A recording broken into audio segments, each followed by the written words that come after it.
नमस्कार दोस्तों, स्वागत है आपका हमारे YouTube चैनल SA हिंदी गुरुजी पर। अपनी हिंदी साहित्य इतिहास की सीरीज चल रही थी और जिसमें अपन रासो साहित्य का अध्ययन कर रहे थे। आज अपन इस वीडियो में 4 नंबर पर चंद्रवरदाई का अध्ययन करेंगे। इसमें देखिए आगे, चंद्रवरदाई की रचना पृथ्वीराज रासो थी और यह रचना 12वीं शताब्दी की है। पृथ्वीराज रासो के रचयिता कौन हैं? तो कौन है? चंद्रवरदाई। और यह क्वेश्चन यूपी टीजीटी भर्ती 2011 में यह क्वेश्चन पूछा गया है। शुक्ल के अनुसार इनका जन्म 1168 ईस्वी में हुआ था और इनकी मृत्यु 1192 ईस्वी में हुई थी। ये लाहौर के निवासी थे और भट्ट जाति यानी जगता गोत्र के थे, यानी जाति भट्ट थी और इनका गोत्र जगात था। इस रचना के अंदर प्रधान रस देखिए कौन सा है, तो वो है वीर रस व श्रृंगार रस से। और इसमें प्रमुख अलंकार कौन से हैं? तो प्रमुख अलंकार हैं अनुप्रास या यमक अलंकार। पृथ्वीराज रासो में प्रमुख रस कौन सा है? तो इसका आंसर हो जाएगा वीर और श्रृंगार रस। और यह क्वेश्चन छत्तीसगढ़ असिस्टेंट प्रोफेसर भर्ती 2014 में यह क्वेश्चन पूछा गया है। आगे देखिए, पृथ्वीराज रासो में कुल पद या श्लोक 16,306 हैं और इसमें 68 प्रकार के छंद हैं। काव्य विभाजन, इसमें कुल 69 समयों या सर्ग हैं। इसका काव्य रूप देखिए तो ये किस काव्य के अंतर्गत आता है? तो यह प्रबंध काव्य के अंतर्गत आता है। और अगर शैली की हम बात करें तो इसके अंदर पिंगल शैली है। पृथ्वीराज रासो में कितने समय या सर्ग हैं? तो कितने हैं? 69। और यह क्वेश्चन GDC प्रवक्ता भर्ती 2017, राजस्थान कॉलेज लेक्चर भर्ती 2014 में यह क्वेश्चन पूछा गया है। भाषा की अगर हम बात करें तो इसमें राजस्थानी व ब्रज भाषा है। आगे देखिए, पिंगल मिश्रित भाषा की रचना है। तो पिंगल मिश्रित भाषा की रचना है पृथ्वीराज रासो और यह क्वेश्चन राजस्थान कॉलेज सहायक प्रोफेसर भर्ती 2021 में यह क्वेश्चन पूछा गया है। आगे देखिए, पृथ्वीराज रासो में नायक देखिए कौन था? तो इसमें नायक था पृथ्वीराज चौहान यानी धीरोदात्त। इसमें नायिका देखिए तो इसमें नायिका थी संयोगिता और नायिका की श्रेणी है मुग्धा नायिका। पृथ्वीराज रासो को पूर्ण किया तो किसने पूर्ण किया था? जलहन ने। यह प्रबंधात्मक श्रेणी के अंतर्गत महाकाव्य श्रेणी की रचना है, यानी प्रबंध काव्य के अंतर्गत यह एक महाकाव्य की श्रेणी है। आगे देखिए, शिव सिंह सेंगर ने चंद्रवरदाई को छप्पे छंद का राजा कहा है। तो छप्पे छंद का राजा किसे कहा जाता है? चंद्रवरदाई को। और यह किसने कहा? शिव सिंह सेंगर ने। नामवर सिंह ने चंद को छंद का राजा कहा है। पृथ्वीराज रासो के उद्धारक कौन हैं? तो इसके उद्धारक हैं colonel James Tod. Shukla ji Hindi साहित्य का सर्वप्रथम महाकाव्य माना है, यानी जो पृथ्वीराज रासो ग्रंथ है शुक्ल जी ने उन्हें हिंदी साहित्य का सर्वप्रथम महाकाव्य माना है। और यह क्वेश्चन NVS TGT भर्ती 2019 में यह क्वेश्चन पूछा गया है। हिंदी का प्रथम महाकाव्य किसे माना जाता है? तो इसका आंसर हो जाएगा पृथ्वीराज रासो को। और यह क्वेश्चन SSB PGT भर्ती 2018 में यह क्वेश्चन पूछा गया है। आगे देखिए, पृथ्वीराज रासो में पृथ्वीराज के पिता कौन हैं? तो इनके पिता थे सोमेश्वर। और यह क्वेश्चन NVS PGT भर्ती 2019 में यह क्वेश्चन पूछा गया है। चंद्रवरदाई हिंदी साहित्य के प्रथम महाकवि माने जाते हैं। तो हिंदी साहित्य के प्रथम महाकवि कौन है? चंद्रवरदाई। नरोत्तम स्वामी मुक्तक रचना मानी है, यानी जो पृथ्वीराज रासो है इनको नरोत्तम स्वामी ने मुक्तक रचना मानी है। कैमासवध प्रसंग इसी ग्रंथ में प्राप्त होता है। आगे देखिए, पृथ्वीराज संयोगिता के प्रति अनुरक्त था। पृथ्वीराज किसके प्रति अनुरक्त था? तो इसका आंसर हो जाएगा संयोगिता के प्रति। और यह क्वेश्चन यूपी PGT भर्ती 2016 में यह क्वेश्चन पूछा गया है। चंद कवि छप्पे छंद के विशेषज्ञ थे। चंद कवि किसमें विशेषज्ञ थे? छप्पे छंद में। चंद बरदाई किस राजा के दरबारी कवि थे? तो ये पृथ्वीराज चौहान के दरबारी कवि थे। और यह क्वेश्चन DSSB PGT TGT भर्ती 2018 में यह क्वेश्चन पूछा गया है। नागरिक सभा ने 1585 ईस्वी में लिखित प्रत्यय के आधार पर रासों का संपादन किया। कर्नल टोड ने इसकी वर्णन शैली तथा काव्य सौंदर्य पर रीझ कर लगभग 30,000 छंदों का अंग्रेजी में अनुवाद भी किया था। चंद बरदाई ने इस ग्रंथ में अनेक घटनाओं का समावेश किया है तथा कुछ घटनाएं बाद में चारणों ने जोड़ी हैं, जिससे ऐसा लगता है कि यह काव्य एक घटनाकोश है। कौन सा काव्य? पृथ्वीराज रासो काव्य एक घटनाकोश है। आगे देखिए, अब नारी दोनों रसों यानी श्रृंगार व वीर के केंद्र में है, उसे पाने हेतु युद्ध होते हैं। इसमें वस्तु वर्णन का भी आधिक्य है। भाव, वस्तु और ध्वनि की सम्मिलित प्रभावान्वित के उदाहरण पृथ्वीराज रासों में भरे पड़े हैं। भाषा संबंध में विवाद रहा है, यानी पृथ्वीराज रासो ग्रंथ के अंदर भाषा के संबंध में भी साहित्यकारों में विवाद रहा है।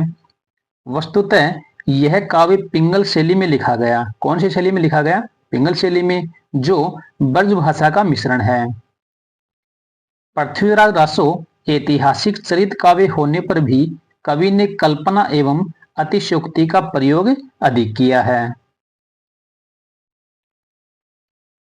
आगे देखिए, युद्ध वर्णनों के अंतर्गत वीर हृदय की उमंगों और रणबांकुरों के क्रियाकलापों का अत्यंत हृदयग्राही, ओजपूर्ण एवं मर्म स्पर्शी वर्णन किया गया है।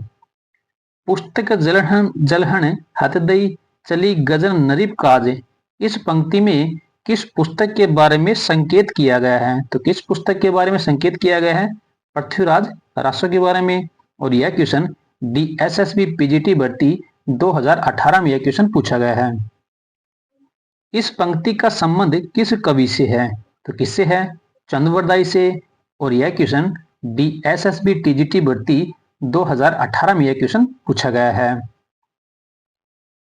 हजारी प्रसाद द्विवेदी जी ने इस रचना को सुख सुखी संवाद कहकर पुकारा, यानी पृथ्वीराज रासो ग्रंथ को हजारी प्रसाद द्विवेदी जी ने सुख सुखी संवाद कहकर पुकारा है। यदि मेरा यह अनुमान ठीक हो कि सुख सुखी संवाद के रूप में ही रासो लिखा गया था, पृथ्वीराज रासो के विषय में उक्त कथन किसका है? तो किसका है? हजारी प्रसाद द्विवेदी जी का। और यह क्वेश्चन सहायक आचार्य भर्ती 2024 में यह क्वेश्चन पूछा गया है। आगे देखिए, दशरथ शर्मा ने महाभारत की तरह विशाल काव्य माना है, यानी पृथ्वीराज रासो ग्रंथ को दशरथ शर्मा ने महाभारत की तरह विशाल काव्य माना है। श्याम सुंदर दास ने विशाल वीर काव्य माना है। शंभुनाथ सिंह ने विकसनशील काव्य की से संज्ञा दी है। डॉक्टर नगेंद्र ने कहा है घटनाकोश, यानी पृथ्वीराज रासो को घटनाकोश के नाम से किसने पुकारा है? तो इसका आंसर हो जाएगा डॉक्टर नगेंद्र ने। आगे देखिए, कर्नल जेम्स टोड ने ऐतिहासिक ग्रंथ माना है, तो पृथ्वीराज रासो को ऐतिहासिक ग्रंथ किसने माना है? तो इसका आंसर हो जाएगा कर्नल जेम्स टोड। बाबू गुलाब राय ने स्वाभाविक विकासशील महाकाव्य माना है। बाबू श्याम सुंदरदास व उदय नारायण तिवारी ने विशाल वीर काव्य माना है। शंभुनाथ सिंह ने इसे विकसनशील काव्य के रूप में स्वीकार किया है। तो पृथ्वीराज रासो को विकसनशील काव्य के रूप में स्वीकार किसने किया है? तो इसका आंसर हो जाएगा शंभुनाथ सिंह ने। शुक्ल जी ने इस काव्य को भट्ट भड़ंत की संज्ञा दी है। कौन से काव्य की संज्ञा दी है? भट्ट भड़ंत की। यह अपभ्रंश का अंतिम ग्रंथ है। कौन सा? पृथ्वीराज रासो। मिस्र बंधुओं ने लिखा है कि हिंदी का वास्तविक प्रथम महाकवि चंद बरदाई को कहा जा सकता है, यानी मिस्र बंधु थे, उन्होंने क्या लिखा है? हिंदी का वास्तविक प्रथम महाकवि चंद बरदाई को ही कहा जा सकता है। नेक्स्ट परिभाषा देखिए, शुक्ल जी के अनुसार चंद बरदाई हिंदी के प्रथम महाकवि माने जाते हैं। और उनका पृथ्वीराज रासो हिंदी का प्रथम महाकाव्य है। नेक्स्ट परिभाषा देखिए बचन सिंह की। बचन सिंह जी क्या कहते हैं, यह एक राजनीतिक महाकाव्य है, दूसरे शब्दों में राजनीतिक महाकाव्यात्मक की त्रासदी है।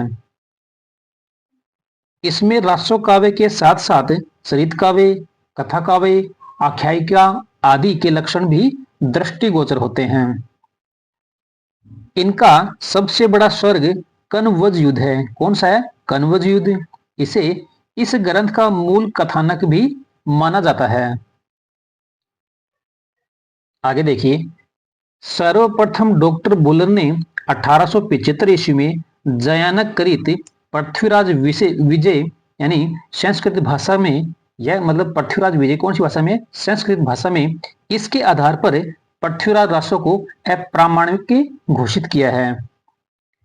पृथ्वीराज विजय नामक ग्रंथ के आधार पर पृथ्वीराज रासो को अप्रामाणिक रचना मानने वाले विद्वान कौन है? तो कौन है? Doctor Buhler.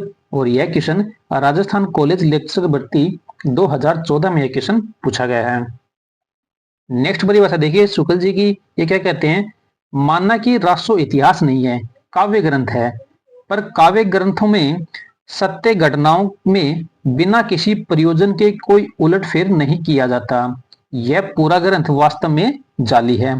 तो पृथ्वीराज रासो को जाली ग्रंथ किसने बोला है? शुक्ल जी ने बोला है। आगे देखिए, अब इस संबंध में इसके अतिरिक्त और कुछ कहने की जगह नहीं कि यह पूरा ग्रंथ वास्तव में जाली है। पृथ्वीराज रासो के विषय में स्थापना किसकी है, यानी कथन किसका है? तो यह कथन है आचार्य रामचंद्र शुक्ल का। और यह क्वेश्चन राजस्थान कॉलेज सहायक प्रोफेसर भर्ती 2021 में यह क्वेश्चन पूछा गया है। इनका पृथ्वी भट्ट नाम भी प्रसिद्ध है और अन्य नाम है बलिदेय। ये जालंधरी देवी के इष्ट थे, जिनकी कृपा से ये अदृष्ट काव्य कर सकते थे। पृथ्वीराज चौहान व जयचंद्र के बीच युद्ध का वर्णन कनौज समय में है। किसमें है? कनौज समय में। चंद्रवरदाई को छप्पे छंद के प्रयोग में विशेषज्ञता प्राप्त थी, इसलिए शिव सिंह सेंगर ने चंद्रवरदाई को छप्पे का राजा कहा है। आगे देखिए, डॉक्टर नामवर सिंह ने के अनुसार देखिए, हिंदी में चंद को छंदों का राजा कहा जा सकता है। नरोत्तम दास स्वामी के अनुसार देखिए, पृथ्वीराज रासो को मुक्तक की संज्ञा दी है। अब नेक्स्ट परिभाषा देखिए, आचार्य रामचंद्र शुक्ल की परिभाषा देखो। ये क्या कहते हैं, भाषा की कसौटी पर यदि काव्य को कसते हैं तो और भी निराश होना पड़ता है, क्योंकि वह बिल्कुल बेठिकाने है। उसमें किसमें? पृथ्वीराज रासो में व्याकरण आदि की कोई व्यवस्था नहीं है। और यह क्वेश्चन जीडीसी प्रवक्ता भर्ती 2017 में यह क्वेश्चन पूछा गया है। नेक्स्ट परिभाषा देखिए, हजारी प्रसाद द्विवेदी जी की। वो क्या कहते हैं, कथा की परीक्षा इतिहास की दृष्टि से नहीं, काव्य की दृष्टि से होनी चाहिए। पुरानी कथाएं काव्य ही अधिक हैं, इतिहास वे यानी इतिहास वे एकदम नहीं है। क्या कहते हैं, वापस देखिए द्विवेदी जी, कथा की परीक्षा इतिहास की दृष्टि से नहीं, काव्य की दृष्टि से होनी चाहिए। पुरानी कथाएं काव्य ही अधिक हैं, इतिहास में वे एकदम नहीं है। और यह क्वेश्चन यूजीसी नेट भर्ती 2017 में यह क्वेश्चन पूछा गया है। आगे देखिए, पृथ्वीराज रासो में वर्णित घटनाओं तथा संवादों को बिल्कुल भाटों की कल्पना मानने वाले विद्वान हैं। तो कौन विद्वान हैं? पंडित गौरी शंकर हीराचंद ओझा। और यह क्वेश्चन स्कूल व्याख्याता भर्ती 2022 में क्वेश्चन पूछा गया है। अब आगे अपन पढ़ेंगे पृथ्वीराज रासो को प्रामाणिक किसने माना, किसने अर्ध प्रामाणिक माना, वो देखिए। पहले नंबर पर अपन पढ़ेंगे अर्ध प्रामाणिक वर्ग, यानी पृथ्वीराज रासो को अर्ध प्रामाणिक मानने वाले कौन कौन हैं, तो वो देखिए। सूत्र देखिए, सबसे पहले अगर सुनीता दशरथ मुनि हजार हैं, ये यहाँ मुनि नहीं है, ये मुनि है, टाइपराइट में मिस्टेक है। अगर सुनीता दशरथ मुनि हजार हैं, तो देखिए अगर से बन जाएगा अगरचंद नाहटा, सुनीता से बन जाएगा सुनीति कुमार चटर्जी, दशरथ से बन जाएगा दशरथ शर्मा, और मुनि से बन जाएगा मुनि जिन विजय, और हजार से बन जाएगा हजारी प्रसाद द्विवेदी। अब अपन पढ़ेंगे प्रामाणिक वर्ग। तो इसमें देखिए सबसे पहले इसमें सूत्र देखिए प्रामाणिक वर्ग का, कर्नल मोहन श्याम को मथुरा में मित्र मेना को मोती दिया, यानी कर्नल मोहन श्याम को मथुरा में मित्र मेना को मोती दिया। तो इसमें देखिए कर्नल से बन जाएगा कर्नल टोड, मोहन से बन जाएगा मोहनलाल विष्णुलाल पांड्या, श्याम से बन जाएगा श्याम सुंदर दास, मथुरा से बन जाएगा मथुरा प्रसाद दीक्षित, मित्र से बन जाएगा मिश्र बंधु, मेना से बन जाएगा मेनारिया और मोती से बन जाएगा मोतीलाल। नागरी प्रचारणी सभा से प्रकाशित पृथ्वीराज रासो के संस्करण को प्रामाणिक मानने वाले विद्वान कौन हैं? तो अपने सामने चार ऑप्शन हैं, शुक्ल जी, कर्नल टोड, श्यामल दास, गौरीशंकर ओझा। इसमें प्रामाणिक मानने वाले विद्वान हैं कर्नल जेम्स टोड। और यह क्वेश्चन राजस्थान कॉलेज लेक्चरर भर्ती 2014, 2015, राजस्थान स्कूल शिक्षा प्राध्यापक भर्ती 2018 में यह क्वेश्चन पूछा गया है। अब नेक्स्ट देखिए, अब अपन पढ़ेंगे अप्रामाणिक वर्ग। तो इसमें सबसे पहले सूत्र देखिए, डॉक्टर श्याम कवि मामू ओझा से राम राम श्री मुंशी जी, यानी डॉक्टर श्याम कवि मामू ओझा से राम राम श्री मुंशी। इसमें देखिए डॉक्टर से बन जाएगा डॉक्टर बुल्लर, श्याम से बन जाएगा श्यामलदान, कवि से बन जाएगा कविराज, माँ से बन जाएगा मारिसन, मुंह से बन जाएगा मुरारीदान, ओ से बन जाएगा ओझा से बन जाएगा ओझा, राम से बन जाएगा राम कुमार वर्मा और राम से बन जाएगा रामचंद्र शुक्ल, श्री से बन जाएगा श्री अमृतलाल शील और मुंशी से बन जाएगा मुंशी देवी प्रसाद।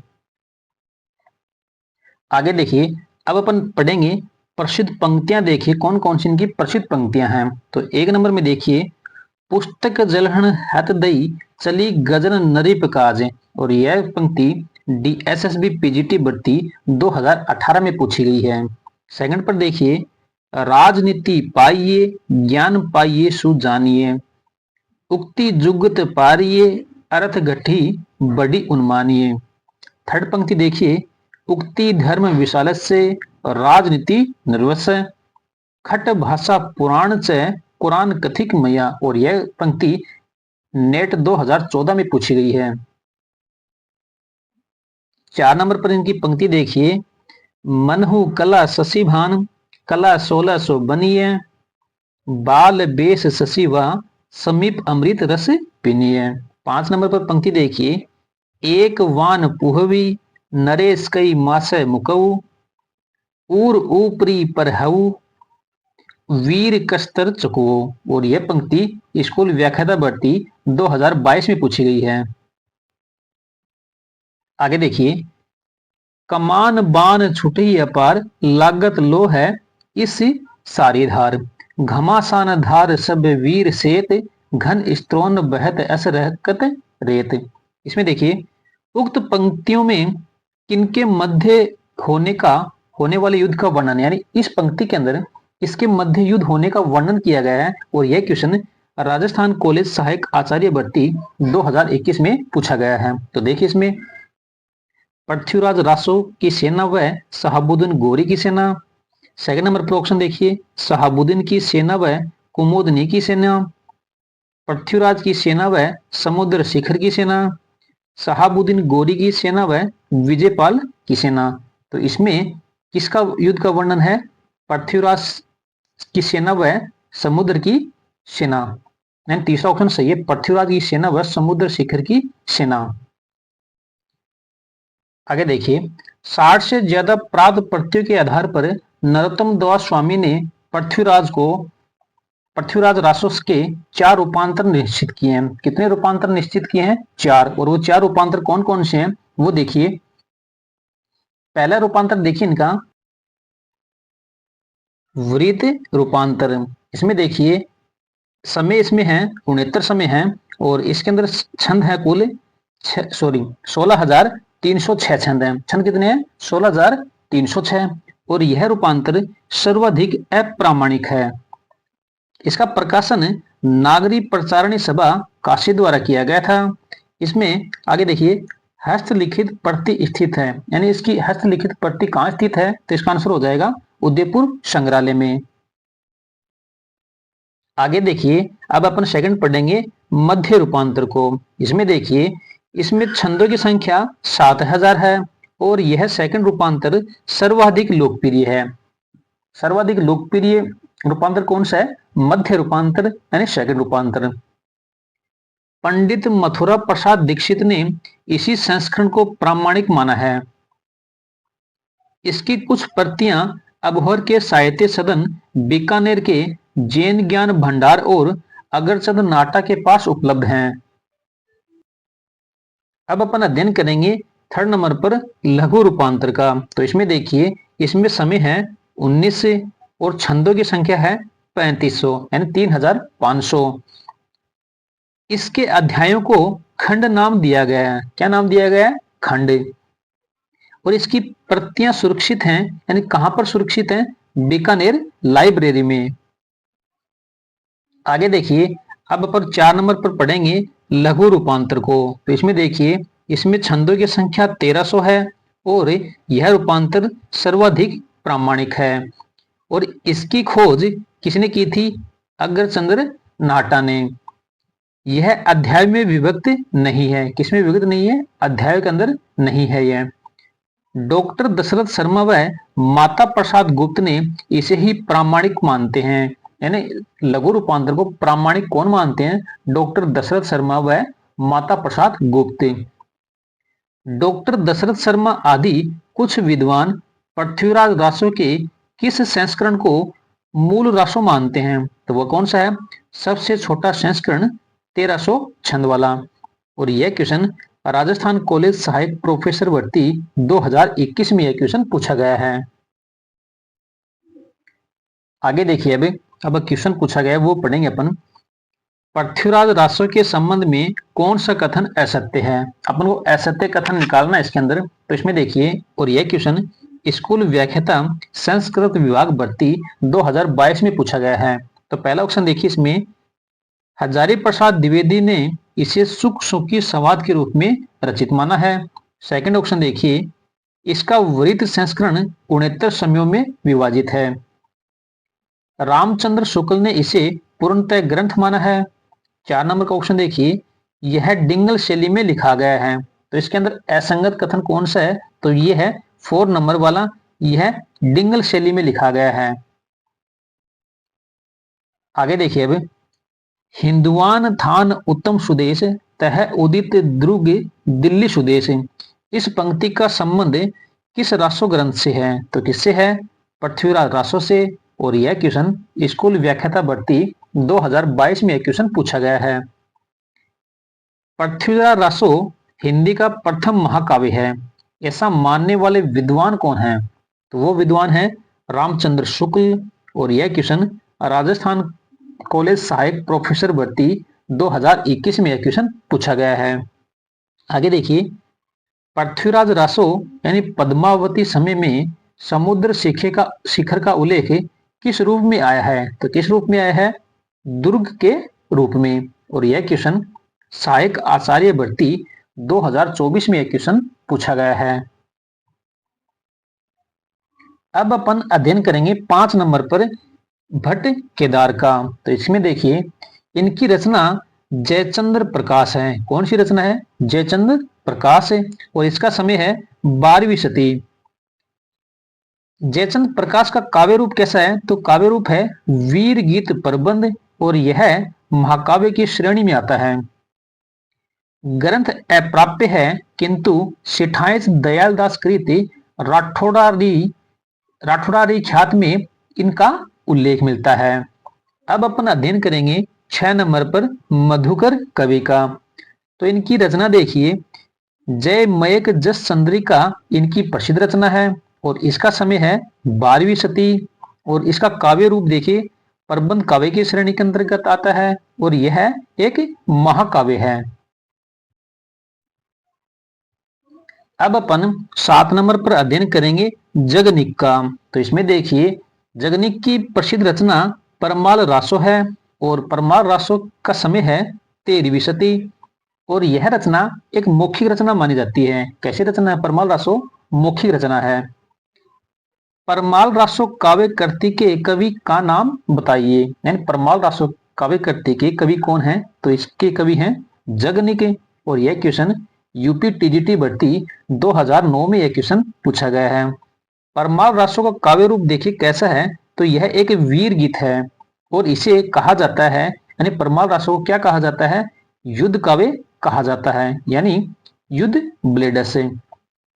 हजारी प्रसाद द्विवेदी ने अर्ध प्रामाणिक काव्य माना है। तो परमाल रासो को अर्ध प्रामाणिक किसने माना है? तो इसका आंसर हो जाएगा हजारी प्रसाद द्विवेदी जी। यह सर्वाधिक अप्रामाणिक रचना है। उत्तर प्रदेश एवं उत्तराखंड में इस काव्य को आलाखंड कहा जाता है। उत्तर प्रदेश एवं उत्तराखंड में परमाल रासो को क्या कहा जाता है? तो इसका आंसर हो जाएगा आलाखंड। आगे देखिए, आलाखंड नाम से प्रसिद्ध रचना कौन सी है? तो कौन सी है? परमाल रासो। और यह क्वेश्चन डीएसएसबी पीजीटी भर्ती 2018 स्कूल व्याख्याता संस्कृत विभाग भर्ती 2022 में यह क्वेश्चन पूछा गया है। यह ग्रंथ अपनी गेयता के लिए प्रसिद्ध है। कौन सा? परमाल रासो। आगे देखिए, आला है। आला वर्षा ऋतु में गाया जाता है। कौन सी ऋतु में गाया जाता है आला? वर्षा ऋतु में। और यह क्वेश्चन यूजीसी नेट भर्ती 2005 में यह क्वेश्चन पूछा गया है। आगे देखिए, आला छंद, इसमें 31 मात्राओं का छंद है। यानी आला जो छंद है वो कितनी मात्राओं का छंद है? 31 मात्राओं का। जगनी के चंदेल राज्य के राजा परमार्दी देव का राजश्री कवि था। बिसल देव, इसमें देखिए आला और उदल नामक दो क्षत्रिय सामंतों की वीरता का वर्णन है। किसमें वर्णन है? बिसल देव रासो में। ये और यह क्वेश्चन डीएसएसबी पीजीटी भर्ती 2018 में यह क्वेश्चन पूछा गया है। आगे देखिए, यह रासो लोकगेय काव्य था, अतः इसके मूल की सुरक्षा नहीं हो सकी। 1865 ईस्वी में चार्ल्स इलियट ने जिस आलाखंड का प्रकाशन कराया था वह मौखिक परंपरा पर ही आधारित था, यानी मौखिक परंपरा के रूप में विकसित था। 1919 ईस्वी में इसी प्रति के आधार पर डॉक्टर श्याम सुंदर दास ने परमाल रासो का पाठ निर्धारित किया और उसे नागरी प्रचारणी सभा से प्रकाशित करवाया और उसका प्रमुख केंद्र रहा बेसवाड़ा। आगे देखिए, यह रचना जन समूह की निधि है। वीर भावना का जितना प्रौढ़ रूप इस ग्रंथ में मिलता है वैसा अन्यत्र दुर्लभ है। आज भी जब इसे गायक संगीत के साथ गाते हैं तब दुर्लभों में भी तलवार चलाने की स्फूर्ति आ जाती है। यानी जब इसको गाया जाता है तब जो दुर्बल प्राणी होते हैं, तो मनुष्य होते हैं, उनमें भी तलवार चलाने की स्फूर्ति आ जाती है। विवाह और शत्रु प्रतिशोध वीरता के प्रदर्शन का आधार रहे हैं। युद्धों के अत्यंत प्रभावशाली वर्णनों की इस काव्य में भरमार है। गेयता का गुण इस काव्य को विकसनशील लोक गाथा काव्य के रूप में न होकर शुद्ध काव्य के रूप में हुई है। आगे देखिए, अभी छंद विधान की दृष्टि से इस काव्य की एक विशेष शैली है जिसे आला शैली कहना उचित है। अब नेक्स्ट परिभाषा देखिए, आचार्य रामचंद्र शुक्ल के अनुसार देखिए वो क्या कहते हैं। जगनीक के काव्य का आज कहीं पता नहीं है, पर उसके आधार पर प्रचलित गीत हिंदी भाषा भाषी प्रांतों के गांव-गांव में सुनाई पड़ता है। यह गूंज मात्र है, मूल शब्द नहीं। क्या है? गूंज मात्र है, मूल शब्द नहीं।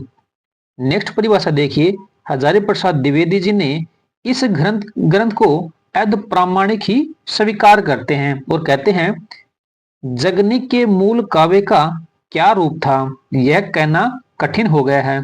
अनुमानतः इस संग्रह का वीरत्वपूर्ण स्वर तो सुरक्षित है, लेकिन भाषा और कथानकों में बहुत अधिक परिवर्तन हो गया है। इसलिए चंद बरदाई के पृथ्वीराज रासो की तरह इस ग्रंथ को भी अर्ध प्रामाणिक कह सकते हैं। अब अपन पढ़ेंगे इसकी प्रसिद्ध पंक्तियां, देखिए कौन कौन सी रही। तो एक नंबर में देखिए, 12 बरस लव कुकर जिए, अरु 16 है लव जिए सियार, बरस 18 क्षत्रिय जीवे, आगे जीवन को धिकार। और यह पंक्ति DSSB PGT भर्ती 2018, UGC नेट भर्ती 2007 में पूछी गई है। आगे अपन अब पढ़ेंगे 8 नंबर पर श्रीधर को। और श्रीधर की प्रसिद्ध रचना देखिए, तो इनकी रचना है रणमल छंद, और जिसका समय है 14वीं सदी, और यह वीर काव्य की वीर गीत है, वीर गीत की श्रेणी में आती है। अब अपन 9 नंबर पर अध्ययन करेंगे सारंगधर का। तो इसमें देखिए, इनकी जो रचना है वो है हमीर रासो, और इसका जो समय है वो है 1357 ईस्वी, यानी 14वीं सदी। रामचंद्र शुक्ल ने इसी ग्रंथ से अपभ्रंश रचनाओं की समाप्ति मानी है। तो रामचंद्र शुक्ल ने अपभ्रंश की रचनाओं की समाप्ति किससे मानी है? हमीर रासो से। आगे देखिए, गौरी शंकर हीरानंद ओझा ने हमीर महाकाव्य के आधार पर इस रासो को जाली माना है। बचन सिंह के अनुसार देखिए, सारंगधर को कुंडलिया छंद का प्रथम प्रयोक्ता माना है। तो सारंगधर को कुंडलिया छंद का प्रथम प्रयोक्ता किसने माना है? तो इसका आंसर हो जाएगा बचन सिंह द्वारा। प्राकृत पेंगलम के 8 छंदों के आधार पर शुक्ल जी ने इसके अस्तित्व की कल्पना की। आगे देखिए, डॉक्टर नगेंद्र एवं राहुल सांकरत्यान ने प्राकृत पेंगलम में सारंगधर नाम से संकलित पदों को जज्जल कविकृत माना है। आगे देखिए, अब 10 नंबर पर विद्यापति, और इनकी रचनाएं देखिए, कीर्तिलता, कीर्ति पताका और विद्यापति पदावली, जो लौकिक साहित्य में है। आगे अपन 10 नंबर पर ये इसी के साथ ये चैप्टर यही कंप्लीट होता है, और इसके बाद अपन अध्ययन करने वाले हैं लौकिक साहित्य का, और विद्यापति का भी अध्ययन लौकिक साहित्य में करेंगे। आज का सेशन यही कंप्लीट होता है। आगे नेक्स्ट वीडियो का वेट कीजिए और चैनल को सब्सक्राइब कीजिए, ज्यादा से ज्यादा शेयर कीजिए। तब तक के लिए नमस्कार।